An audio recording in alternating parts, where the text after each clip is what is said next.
Selon des sources coutumières, les militaires fuyards ont profité de l'absence des habitants pour saccager boutiques et habitations dans quelques agglomérations du territoire de Walikale. Face au combat entre l'armée congolaise et les rebelles, la majorité des habitants de Mubi, localité située à 32 km de Walikale centre, avaient trouvé refuge en forêt ou en direction de Kisangani. Ce dimanche, plusieurs d'entre eux ont commencé à regagner Mubi, encouragés par l'annonce du retrait des combattants de l'AFC 123 de Walikale centre.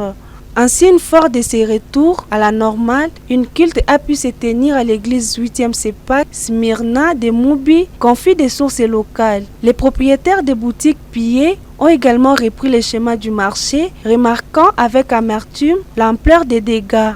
Certains confient ne pas savoir comment se relever après avoir tout perdu. Au marché central, une activité encore timide était visible dimanche, mais la société civile locale confie que la reprise d'activité est marquée par une flambeau des prix. Une inflation qui se pèse lourd sur les habitants, d'autant que la circulation de l'argent est limitée. Les shops de télécommunications étant fermés, ceux qui disposent des fonds sur Mobile Money ne peuvent pas y accéder. Pendant ces temps, le trafic aérien semble répondre à Walikale centre, toujours sous contrôle des rebelles de l'AFC M23.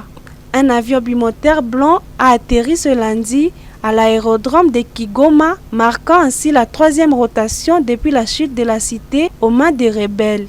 2 atterrissages avaient déjà été observés vendredi dernier, suscitant des interrogations sur l'origine de ces vols. Le lendemain de ces atterrissages, l'armée congolaise a mené des frappes aériennes et des attaques de drones contre les positions rebelles aux abords de l'aérodrome, endommageant une partie de la piste.